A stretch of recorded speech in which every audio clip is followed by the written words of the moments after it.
72% of them are women MSMEs.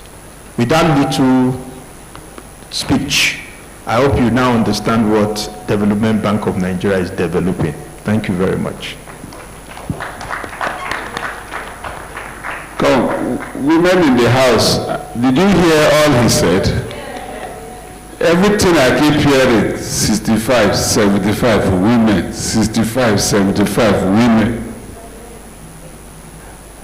Do we have women in this house? I can't hear you. Do we have women in this house? Okay.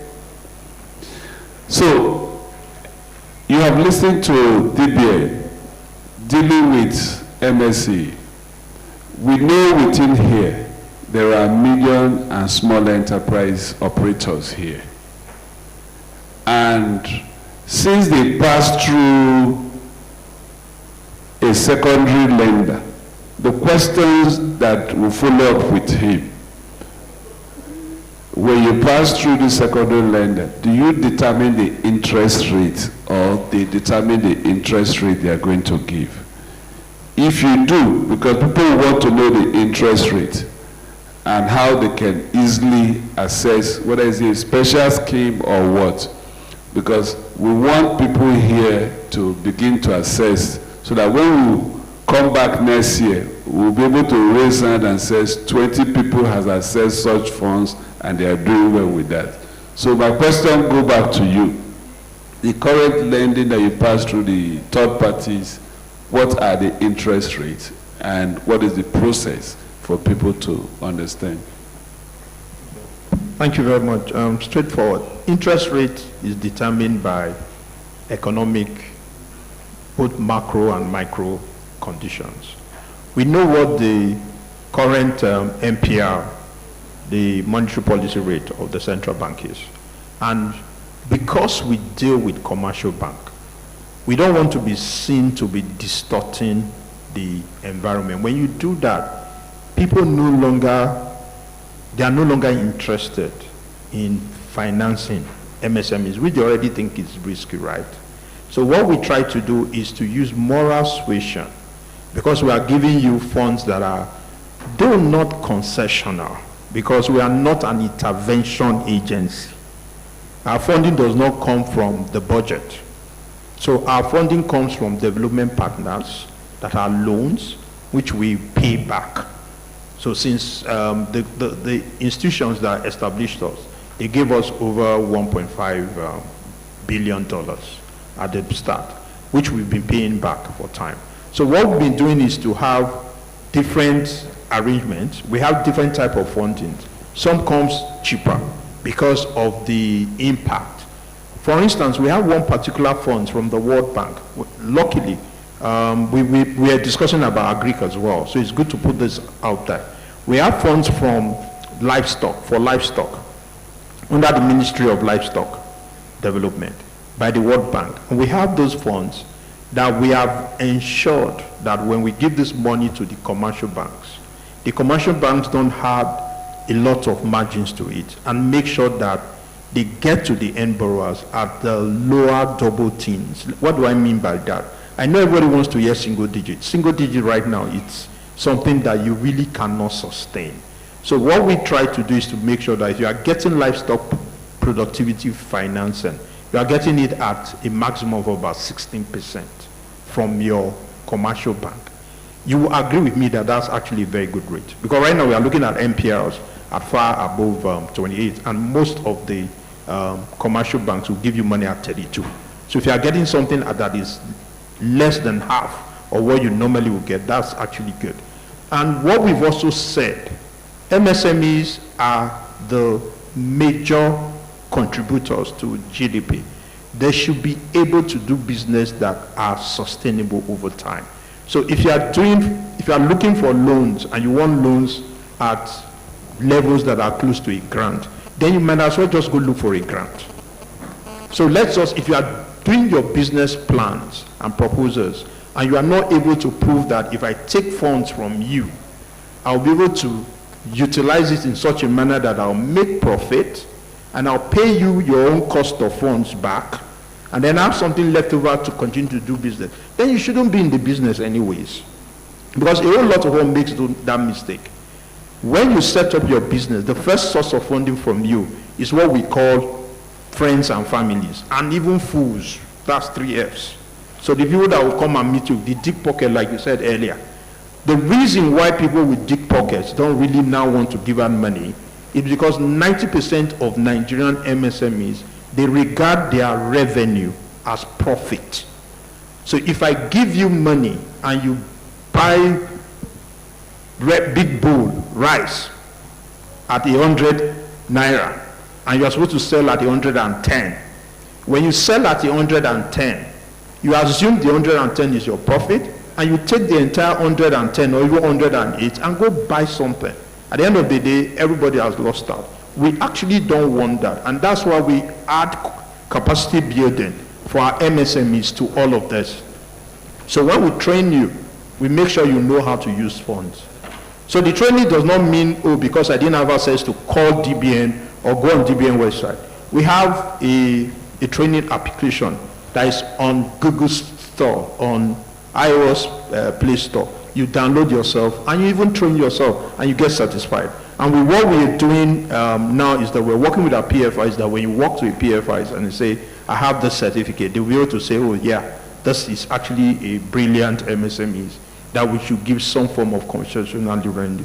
I know I've kind of put some people are beating around the bush because basically that's what people say.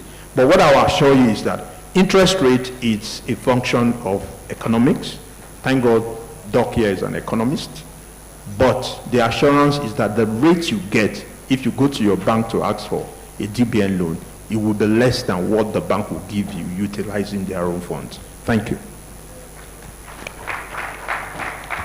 I know I have bankers here. I can see people from Zenith, UBA and Co.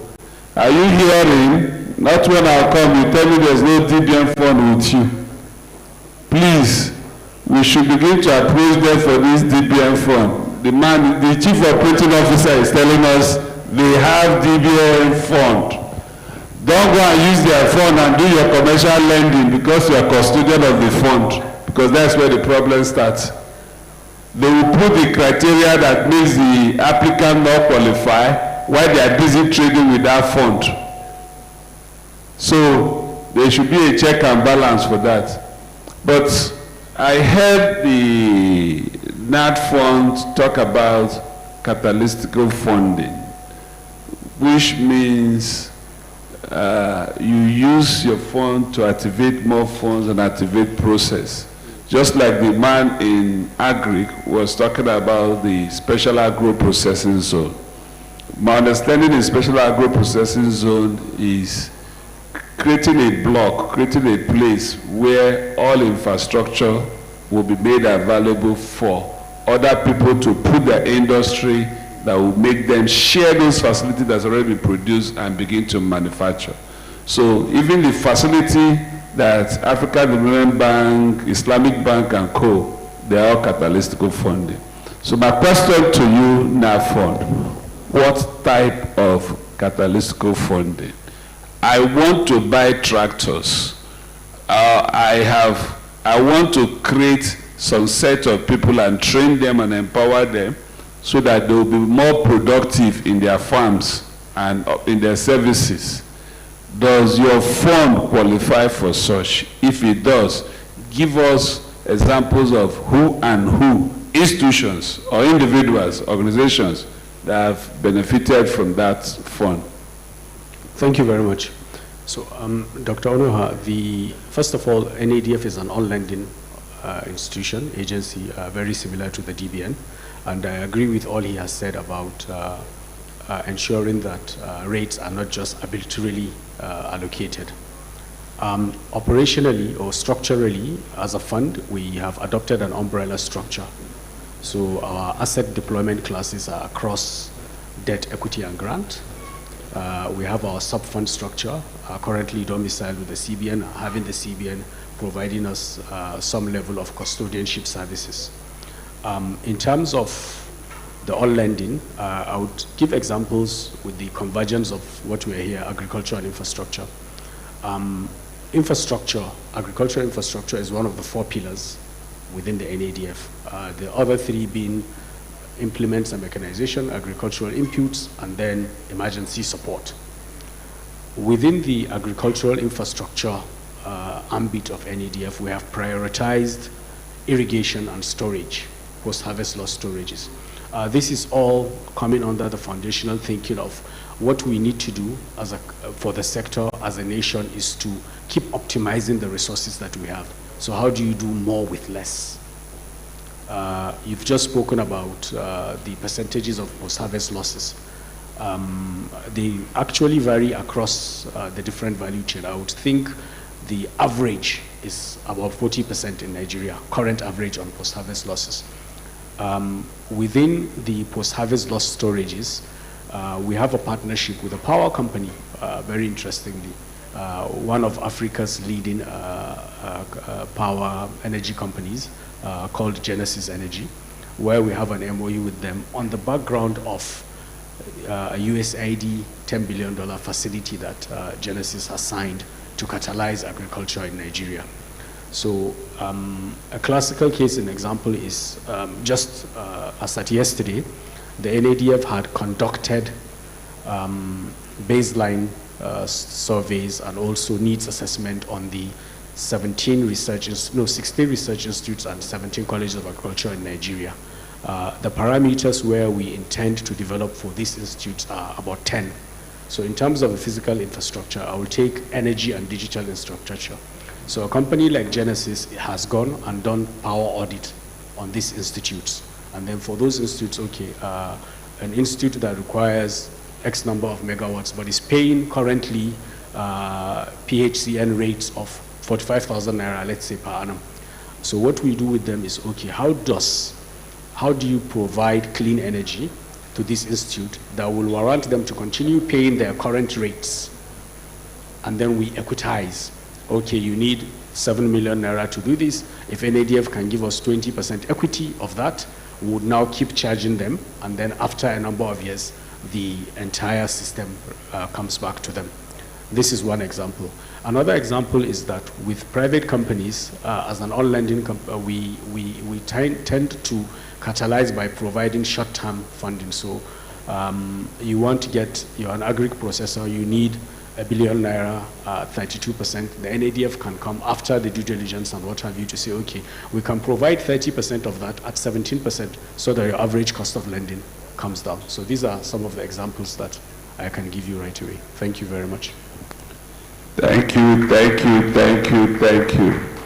I think this NAD fund, I hope we are getting to know more about them because it's becoming so interesting to me. So I'm already processing where I will come and knock at their doors and disturb them. But having said that, we are here to provide solutions, analyze it. We have seen how the Development Bank fund small and medium enterprises through the commercial banks and other financial institutions. We've also heard the level of intervention that the NAD fund does. And I want to ask the Commissioner for Agriculture, Commissioner for Energy and Economic Development, having heard about DBN and NAD fund, how does that relate to you as an operator of the regional government in your state? Is there any current activity you can trace within your state that is being handled or the benefit is coming from these two institutions? If none, how can you as a regional government tap into this for further exploration? Thank you. Thank you very much, Dr. Ono. Something in me feels like you want my Commissioner of Agriculture here more. It's very interesting to have listened to DBN and NADF. I took some notes down while they were talking. As a regional government, I will tell you most times such funds, such financial institutions are not necessarily on the frontier of our agenda. Mostly because most Simply because people that are to drive such collaboration and relationships might not even have been aware of them, or even if they're aware of them, they prefer something that is much easier. Easier in the sense of, as regional government, especially in the agriculture sector, one of the key things that most focus would be fertilizer, distribution of fertilizers to the farmers, or if you're lucky, you will have some microfinancing institution that the state government is involved in and things like that. But the DBN scheme, the DBN portfolio that the panelist has ably explained, I think it's something that is very good for the subnational government. SMEs drive economic development in the subnational government.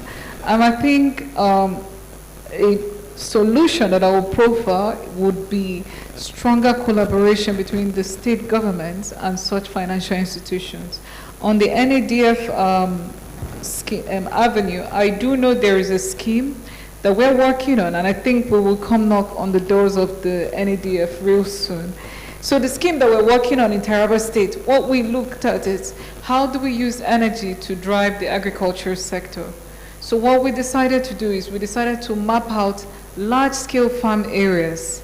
These large-scale farm areas, we're doing cluster farming, and we're bringing farmers together to do cluster farming, where they will have shared tractors, shared management schemes, shared utilities, especially for irrigation. Our target is also to ensure that we're able to farm during off-farming season to utilize irrigation schemes.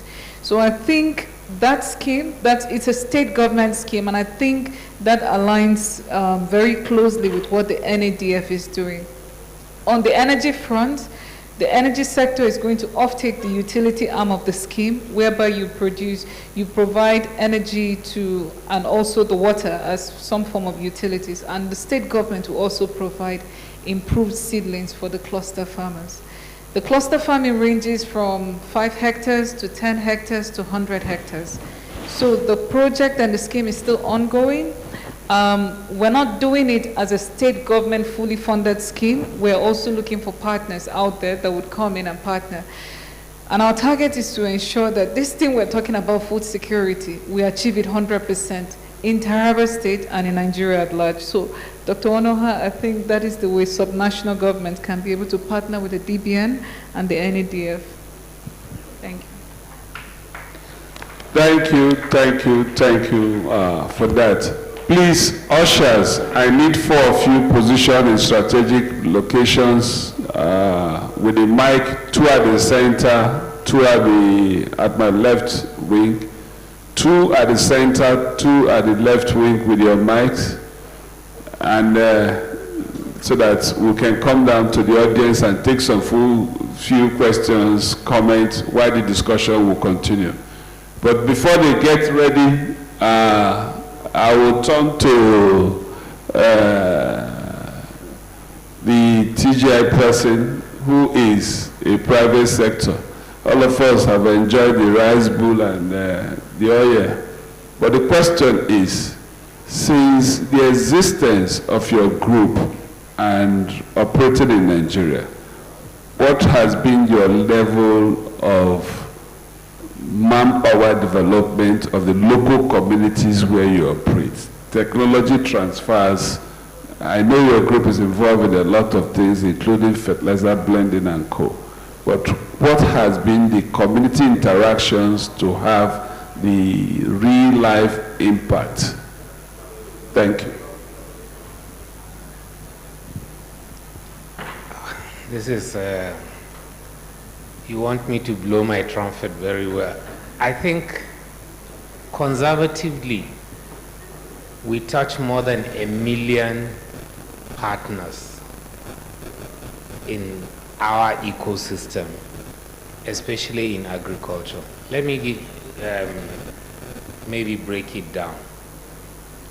The first level is probably where we have outgrower programs on all the value chains we are involved.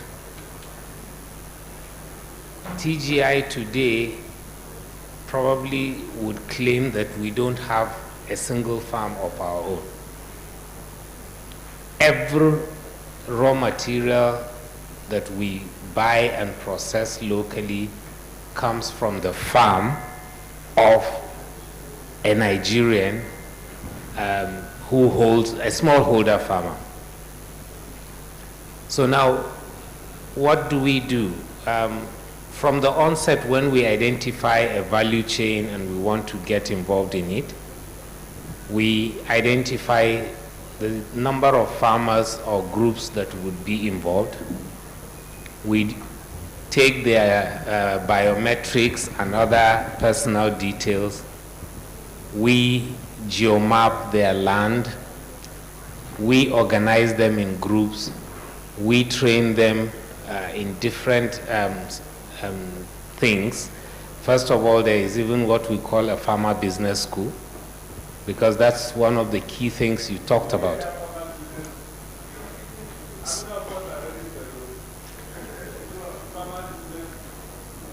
Then there is what we call the good agricultural practices training. There is the yield enhancement training, series of things. So by the time they are ready, they would be out there. Now, the second level is, you mentioned communities. Now, over the years, and I make bold to say, we are the only company today that engages farmers, gives them advances in terms of input and other things, and recover 99.9%. Our level of recovery is the envy of banks in Nigeria, because the reason why banks don't give money to farmers, they always claim, is they are very poor at recovery. And I say it's not because the farmer is bad or is fraudulent. It's because the bank doesn't have the patience or the spread to be able to reach down to his level to recover. We are there with him day in, day out. We have people living with him. I'll give you an example. There was a time during, I think it was 2022, when we had this currency exchange. Now, in Kebbi in particular, running a program, an outgrower program for us. They produce about 4 tons per hectare, and that means when we recover at least 30,000 tons of paddy. At that time, paddy was selling for 350,000 naira per ton. Now you can imagine a farmer who doesn't have a bank account, and we now have to go with cash to pay him and collect paddy. How sustainable that is? I can't do it. When you ask them to go to the bank is 40 kilometers away. He doesn't want you to pay his money to the bank, because when he wants access to his money, he can get it. So what do? We now have to, again, when he goes to the bank, the simple thing about banking is there is a KYC system, a structured identity thing. The DBNs of this world will tell us you have to have a NIN, you have to have a utility bill, you have to have maybe a birth certificate or something like that. People in the villages don't have utilities. They probably were not captured with the NIN. Then how will they generate a BVN for them? What did we do? We had to take NIMC as an organization to the rural areas. The village head in that particular community would now have to give an attestation that I know this person, he was born at this place on so-so date, and he lives in that place, and the house belongs to them, because he's not living in rent, and there is no utility, so he can't have an electricity bill or a water bill. That would be used by the bank to at least identify him and open a bank account for him. When that currency exchange came, I can guarantee you our farmers never suffered because they didn't need to transact in cash. What we did was to go to each of the villages, train about 3 or 4 money agents, give them a POS, and they become the local banks in the community. Now this translated into the multiple impact, and this is happening in each of our value chains, whether it's in Kebbi or in Jigawa or in Katsina, for instance. So I don't want to sound like too bombastic about the numbers, but I can say we at least touch the lives of more than 1 million farmers in this country. Thank you. For those of us that are interested to be outgrower, you want to attend Farmers Business School, you want to attend the Seed Improvement or Yield Improvement School, please, enrollment start now. Did you hear that? Enrollment start now. Thank you. So we will throw the floor open for our question and answer while the conversation still continues. So there are mics on the floor. Okay.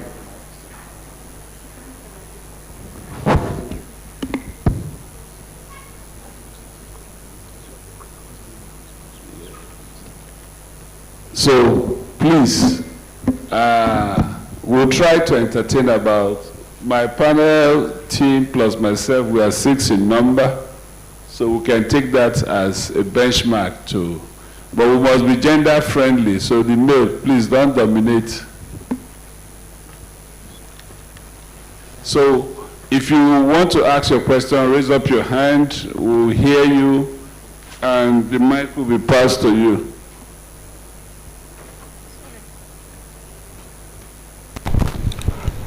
Please, there's a hand up there. There's a hand, in fact we have 3 hands, 4 now.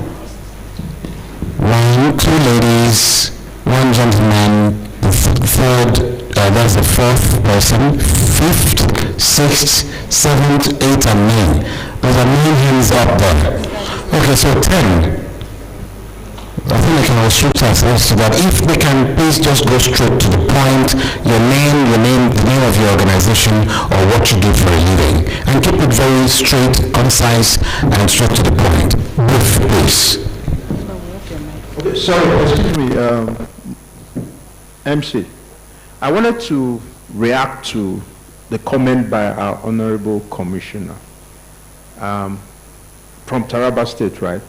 Okay, so in Taraba State, DBN has disbursed about 3.3 billion naira to 2,600 MSMEs.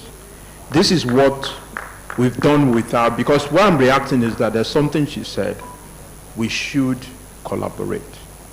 We did this without any collaboration. So the ball is actually in your court. We have a state government framework, but whenever we speak with the state governors and we say, come and support your MSMEs for us to fund them, they always draw back. So we do what we can on our own. So I'm just putting this one out there on the table and challenging Madam and the other state governments. It would really be nice if we can come out and walk the talk and support our MSMEs. Thank you. I hope I didn't... No, please. Just a second. What he said between 2 of them, thank God I'm seated between them. This is a job for DPH to mediate between 2 of them and bring them to do that. Assignment has been created. Abi, DPH as investment advisor, transaction advisor, can sit and advise the state how to attract this. And we earn our fee for doing that. Thank you for the job. We'll continue to do our job. But, just a second. It is, yes. Quickly too, I also wanted to respond to her. Just to say that currently our short-term priority is the food security situation. So, and federal government agencies, we do realize that we have no farms or farmers. So it's the subnationals we are going to, and we have about 5 different agreements, 5 different states who have agreed on different value chains where we are whether co-funding or partnering or doing something, especially in areas of primary production. So I like the farm cluster you're speaking about, and also the mechanization as a service, and please do come knocking. Thank you. To the questions, please, sir, brief, 1 minute. Okay. Yeah, thank you very much. Thank you very much for this wonderful dialogue. My name is Samuel Akinyode from Bisans, from Lagos State.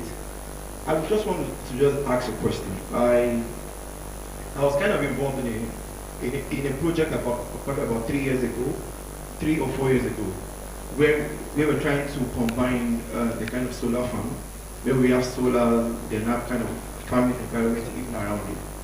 But it was around 500 hectares of land in Kogi State. But probably due to some kind of government and stuff like that, it wouldn't work out and everybody had just not go back to their houses. Now, my question is now that since then, and even till now, I've not really heard about any of that kind of initiative. Now coming down from sustainable finance, energy and agriculture, where you would have a farm, a solar farm, where you could also have agricultural practices still done also with it, making a kind of integrated farm. Now, that kind of gear up. So I'm trying to trade off down to the government and also to the funding partners too.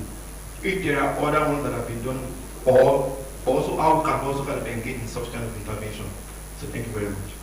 Please, if you're asking your question, be able to direct it to one of the panel members so that we'll know who will respond to your question. General questions, we just throw the questions like that. Is good. We'll respond to your question, but I'm talking about those that will ask subsequent questions. Direct it to a specific panelist who will actually respond. They are taking note of that. Next.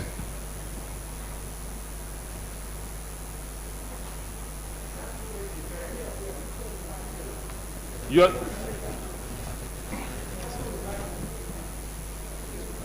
Good afternoon. My name is Annabelle Oji. I am a broadcast journalist. Thank God I'm not able to go back home with my question. It's been a burning question I have. So recently, there was an altercation, a dispute between local content welders and some expatriates, especially Indian expatriates.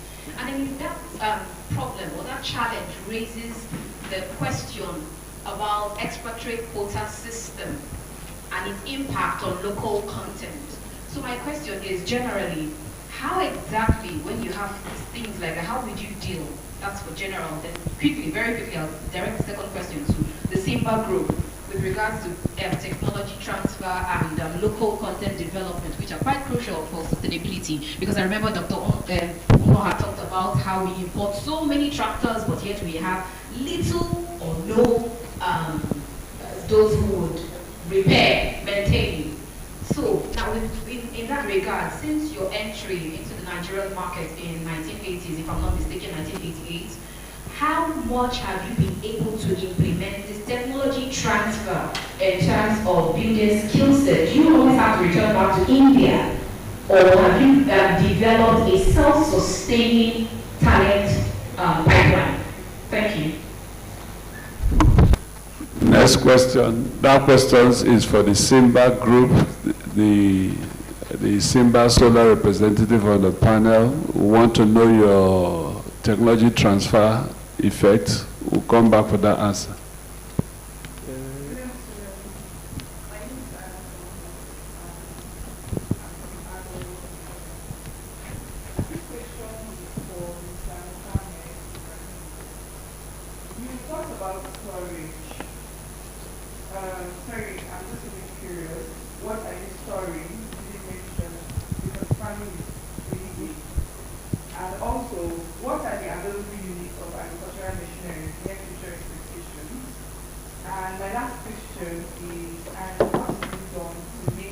do for economic development? Thank you. I hope whoever question is directed is taking notes. We'll come back to them. Or the man standing. Mike here too. My name is Atta Benjamin. Good afternoon, everyone. My name is Atta Benjamin. I'm a farmer, a businessman. I'm directing my question to Honorable Commissioner, Engineer Naomi Tanko. I want to ask... Can you speak up more? Okay, my question is, what is being put in place to tackle insecurity in Nigeria? Like the TG High boss said, he said he doesn't own a farm. Most of his produce came from small-scale farmer. And if you agree with me, in the middle belt this period, we talked about Plateau, Taraba, Benue, and Nasarawa State. We've been facing kidnapping, farmers, herders crisis, and I think these few weeks or months is like the order of the day, killings and kidnapping. Most farmers are scared to go to their farm. Not if you have access to this DBN fund, SME fund, there's still problem, which is insecurity. Farmers are scared to go to the farm. So what is being put in place to tackle this insecurity so that the small-scale farmer can go back to the farm? Thank you. Your question is to TGI. How, he said to the commissioner, but the content of the question is to TGI.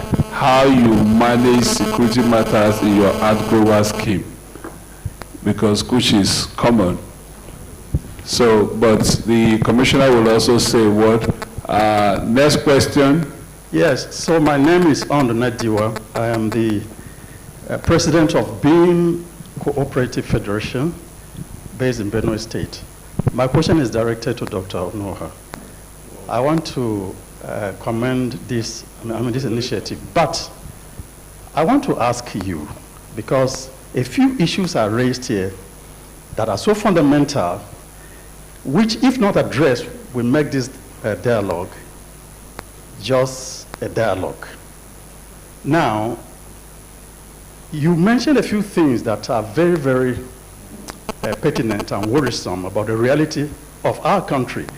But as we are discussing, there is a very, very glaring discontinuity between a political will and the generality of the people. So the kind of partnership that is needed for PPP will require the political will. It is becoming very, very clear that the people in political power and and office don't seem to connect with these issues, these problems that we have. The Honorable Commissioner, kept on talking about what they are trying to do. But I want to also say that in most cases, in government, the capacity is not even there. If we want to structure projects for infrastructure, the real thing is the capacity. How do you structure projects? And how do you get them going? The kind of, of knowledge that needs to be available doesn't seem to be there. How are you going to move this? So how are you going to move this thing to close the gap that exists between the public sector and the private sector? Because a lot of these things we have to depend on PPPs.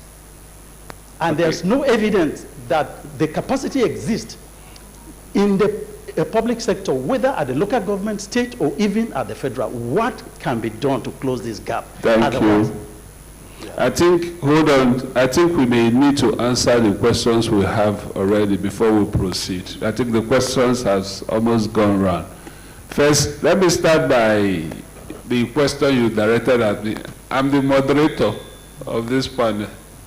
So I never expected I would get any question, but as it is, first and foremost, there is lack of trust between the citizens and the government.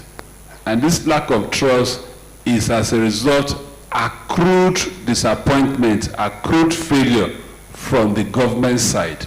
So the citizen has lost confidence. They no even longer assume they exist. Then secondly, if you heard when I was talking, I said part of our target in this dialogue is to create infrastructure entrepreneurship scheme where these gaps that are identified, these skills that are identified for infrastructure development will begin to train people that will specialize on that. And that scheme, we are going to announce it before we leave this hall today, and is the way to go. We have acknowledged that gap, and we will do something to it, no matter how insignificant it is. Let me give you a typical example. Once you launch that scheme, and you identify the skill sets of the people you want to train, I can comfortably, as part of DBN program, and approach DBN, we have identified these 200 people in this skill set. Can you sponsor their training? DBN can do it because the skill has been identified and the party has agreed. I will now move to NADFund. I say, NADFund, I have also identified this gap or set of people. I have 500 people. Can you finance for them to be trained, equipped, and empowered? You will see that we will finance that. So we will be able to reach out several institutions. In such case, when we return back in next year, or after 2 years, we'll be able to announce that scheme that was announced in 2025 has trained 200 people, 50 people, and they're empowered and they're doing well. We'll be able to measure it. In a typical American way, what gets measured, get done. So I think that is the response to that. And I will start from TGI to respond to his security measures that allow the art growers and the Commissioner of Energy to also contribute how they manage such security issues in Taraba case. Thank you. I hope they are sharing some things for us to bite and have more energy as we are staying longer. Are things going around for everybody? Please, if they've not gotten to you, protest so. Because this ushers. All right, thank you very much. First of all, this question was supposed to be addressed to the government, but then, yes, what have we done over the years to ensure that our farmers remain safe and continue to produce? I think the first one is the community sense of purpose we have. Like I said, we have our people in those communities. The communities have adopted us as part of that community. And we work to a very large extent with governments in the states to ensure that this security situation is sustained, because any drop creates uncertainty for us and creates loss.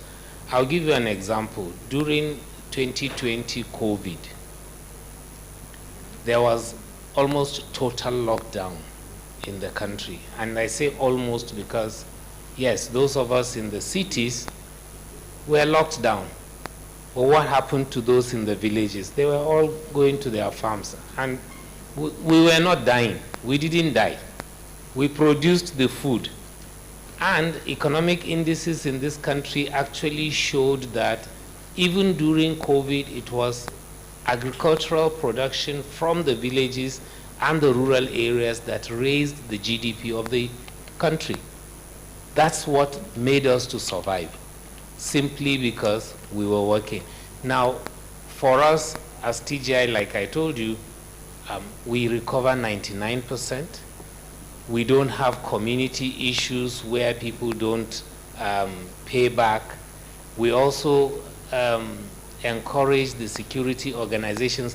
I mean, there is this maxim and saying on TV, if you see something, say something.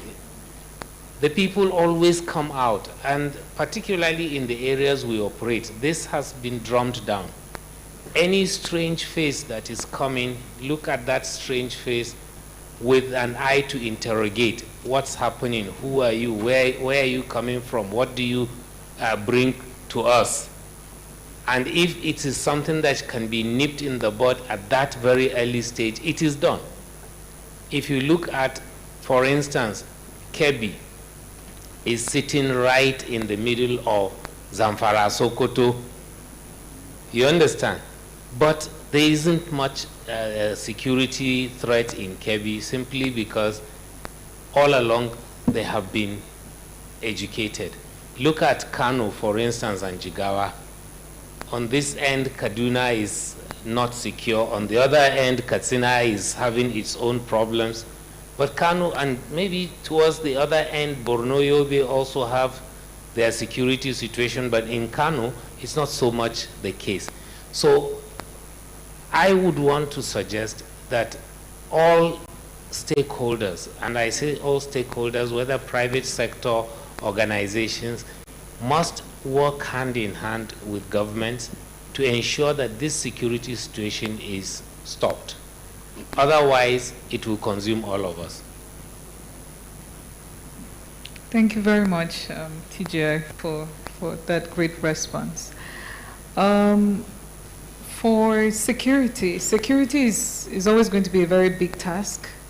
It's something that even as a nation, nationally, the federal government has battled with security problems all around the country. If it's from banditry to kidnappings to, vandalization of assets and all of that.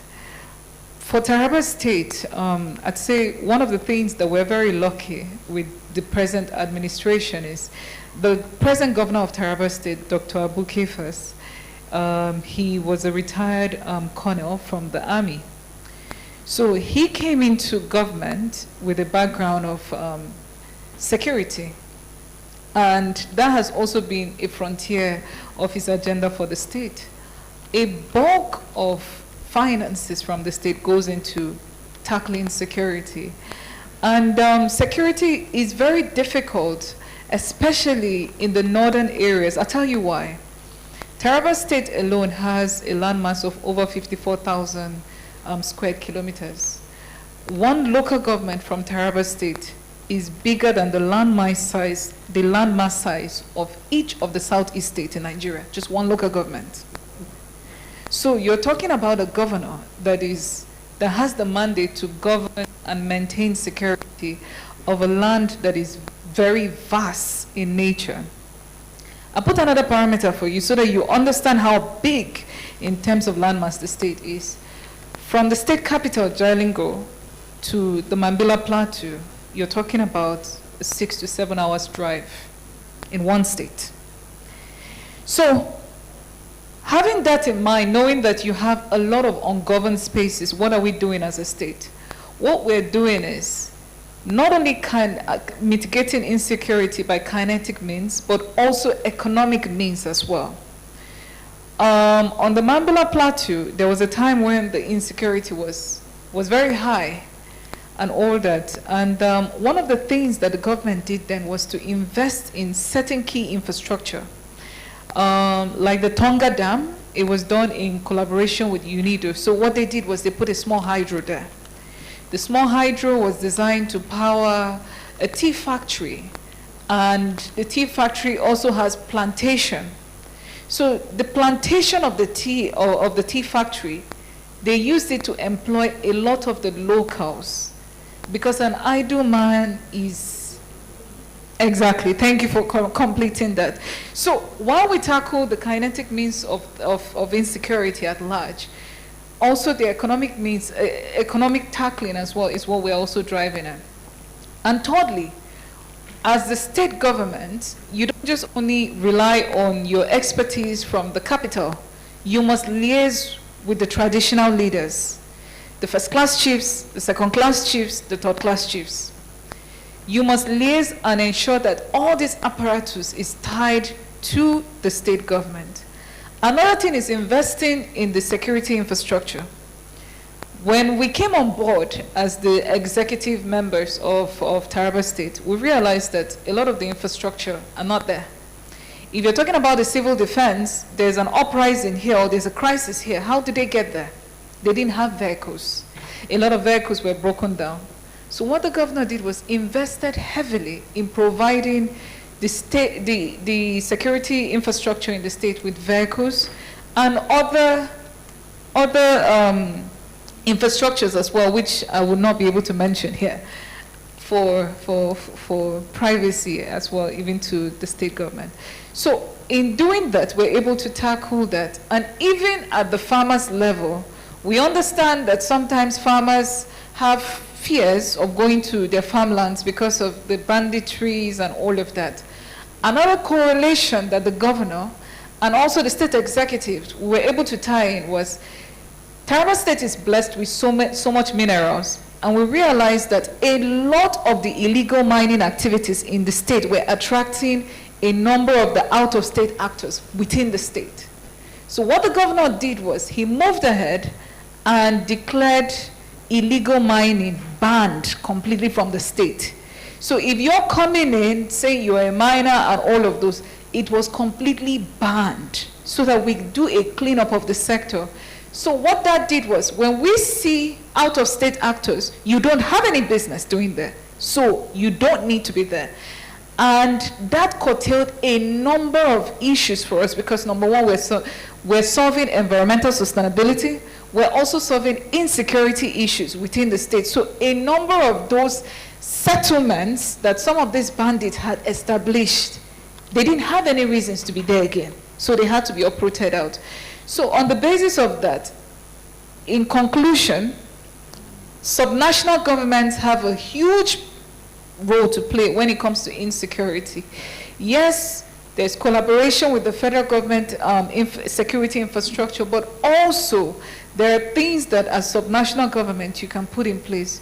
You can ensure that your traditional leadership is strong and strengthened enough to be able to deal with some of this insecurity. And sometimes it's just as easy as teaching and communicating with the stakeholders. One of the key things for one of the society that we did single-handedly was we educated them. Just because you don't get electricity in a particular area does not mean it gives you right to vandalize the assets and properties of your electricity provider. Stop it. The more you understand that if this place is prone to insecurity, investors will not have any interest coming in there. It began to put a pause on some of these insecurity issues that we're facing in the state. Thank you very much. This is very, very exhausting. Using economic tools to solve security problem. Using community relationship to solve security problem. I think a lot are there for us to learn. So I will pass the phone to Simba to respond to their technology transfer.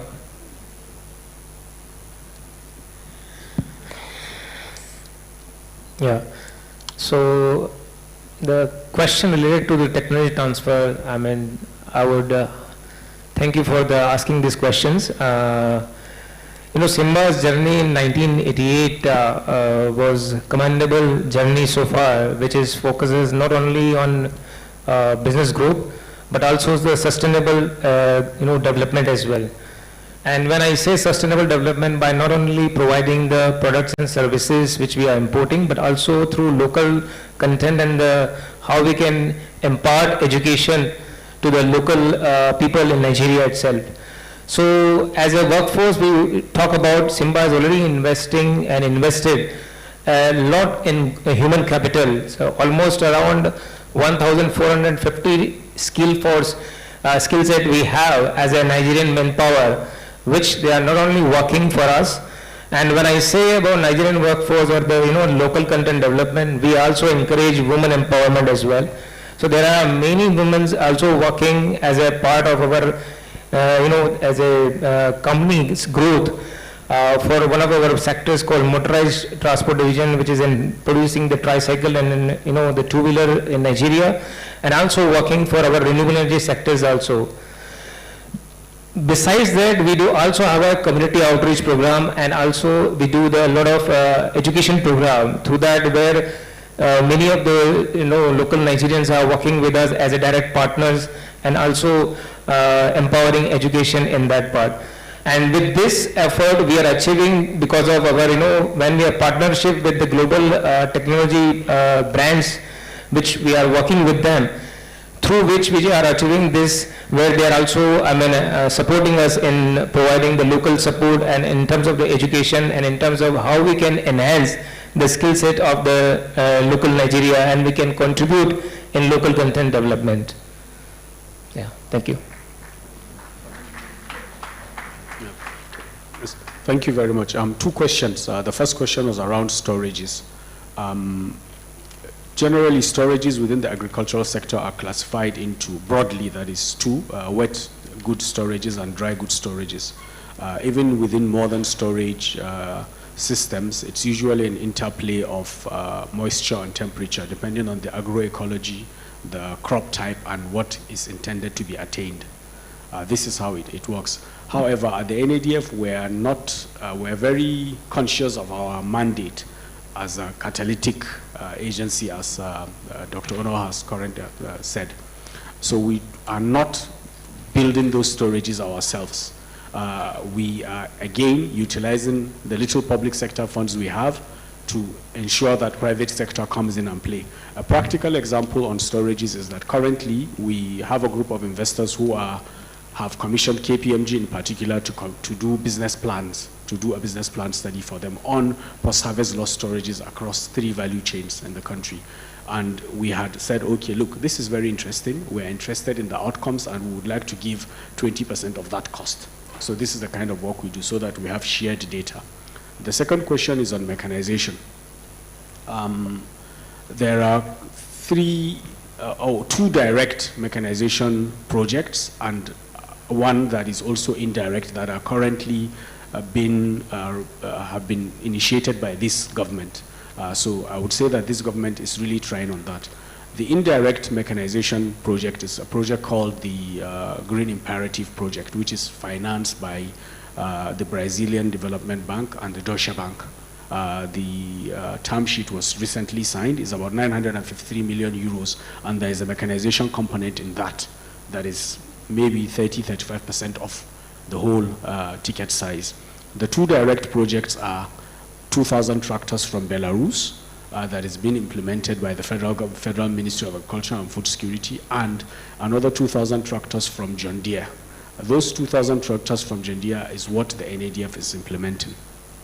And our implementation plan has essentially two folds, the public and the private sectors. Within the private sector, and even with the public sector, our major concern is how upfront costs have been a barrier for entry within the agricultural sector. We're very interested in seeing that we ignite new ecosystems, new tiers of agri-entrepreneurs, but upfront cost has been a very serious issue across the entire agricultural sector. So we're hoping to utilize these tractors. We're developing models that would liberalize mechanization as a service and have these tractors deployed when they arrive. We're also very interested in seeing that, so the John Deere tractor will have SKDs brought into Nigeria and assembled. Again, the NADF has currently gone into a partnership with the Nigerian Ports Authority, where John Deere has been allocated a parcel of land at the ports. We are also looking at how to see if they would get another land, if the commercials make sense to them, hinterland into Nigeria, so that they have 2 assembly plants. But right now, they've secured one around Snake Island, given to them by the MPA to have those tractors assembled. Thank you. Thank you. His Excellency, do you have a question? Please take the mic to His Excellency, and that will be our last questions.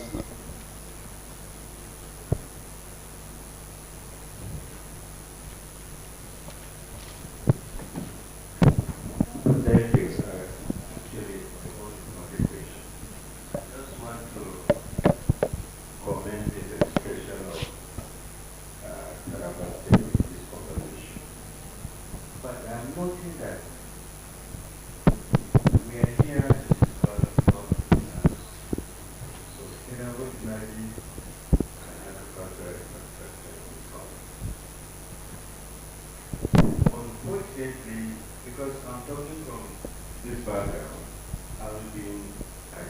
level.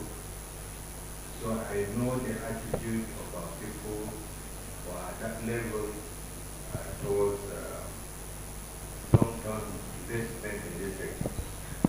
Now, I am noting that states don't seem to be in a hurry to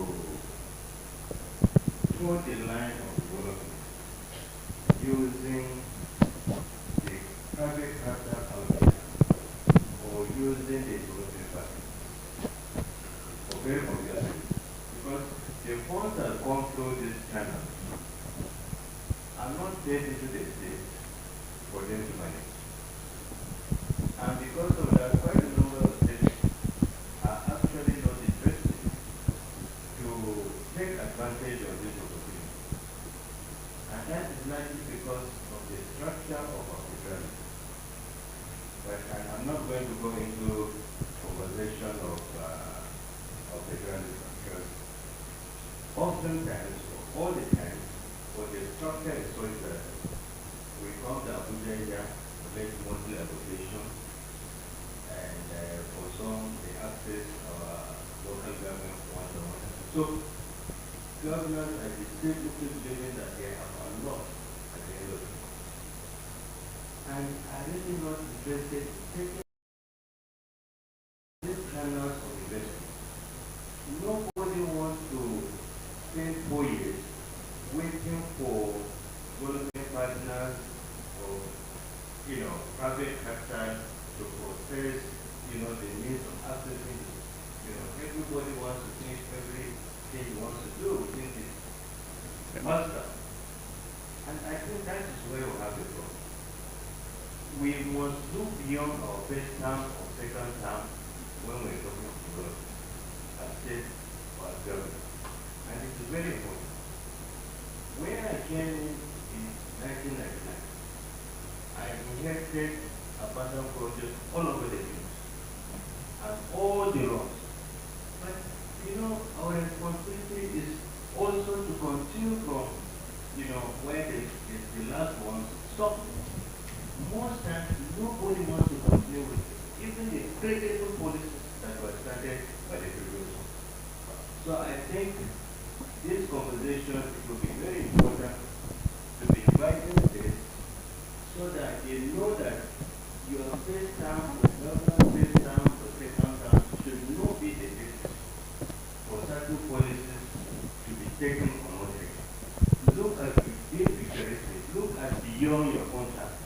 If the process is that will not mature within your period, as long as it will come within, certain time that will benefit your state, I think it's important. That's important. Thank you very much. Thank you very much, His Excellency. At this point, I would like to thank members of the panel.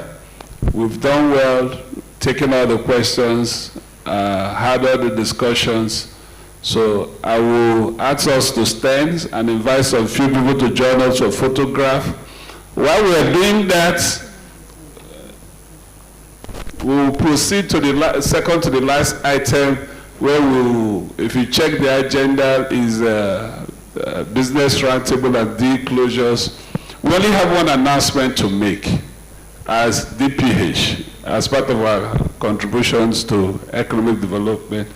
I will invite the chairman of DPH to come to the podium. I will invite the chairman of the occasion to join us.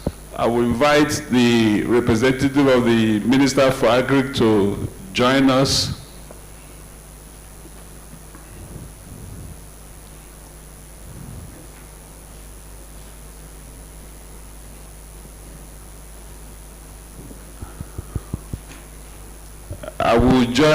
I will call on Prince Nwabweze to join us on the table. I will call on Victoria to join us, come to the stage. I will call Engineer Edwin to join us.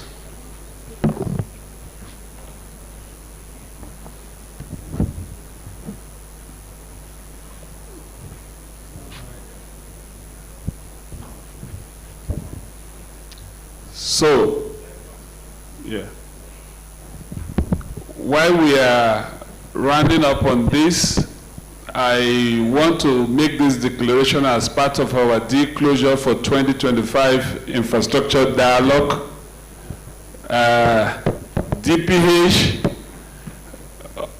is full support of every discussions that we have done here, and we have worked out some details as our clear pronouncement for infrastructure dialogue 2025. DPH will want to officially announce the launching of the scheme of infrastructure entrepreneurship scheme as our take home for Infra Dialogue 2025. And to make that scheme take off, DPH is making a commitment of raising a capital of 25 billion naira for that scheme to start. Infrastructure entrepreneurship scheme for the country, DPH is making that commitment of raising 25 billion naira for that to start. So all the skills you'll be hearing, lacking, don't kill yourself. There will be a scheme to do it. Even if we need to meet several organizations or several teams, we are committed to working ourselves. We already have DBN as our partner, we have NetFund as our partner, we have Simbas. So the partnership will continue to expand, and even some other states will join, not only Taraba, and not only TGI, they will be more expanded. So on this note, this is our takeout for this event for now.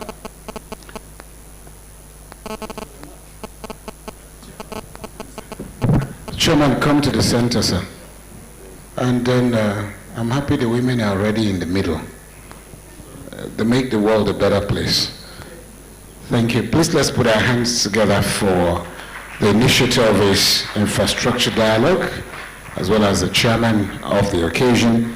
This actually brings us to the end of this dialogue for 2025. We look forward to a more robust outing in 2026. But just as we part, for more insights and more updates from these events, you may wish to visit DPH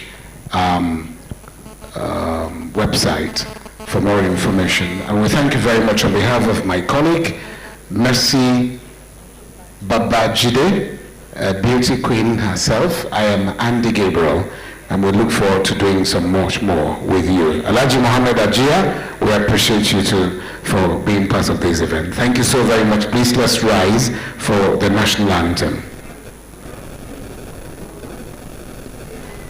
The national anthem, please, if you're ready with it.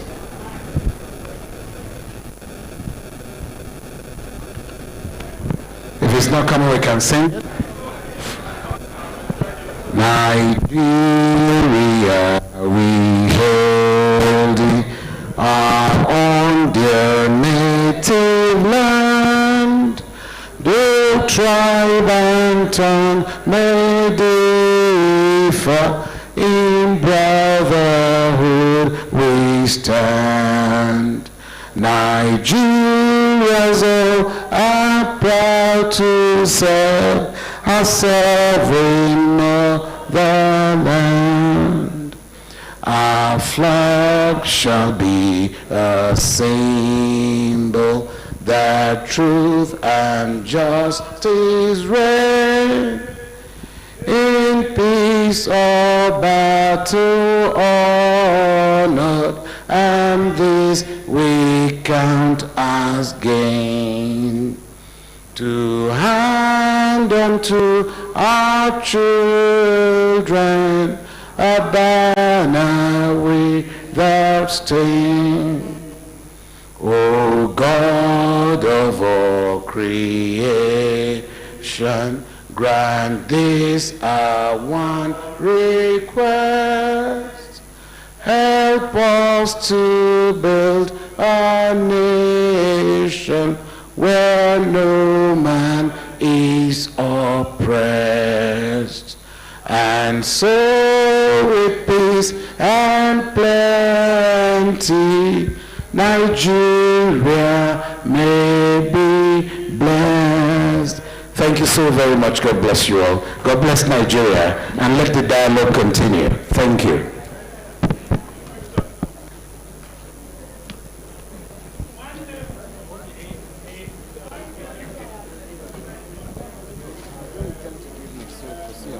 Thank you, Madam.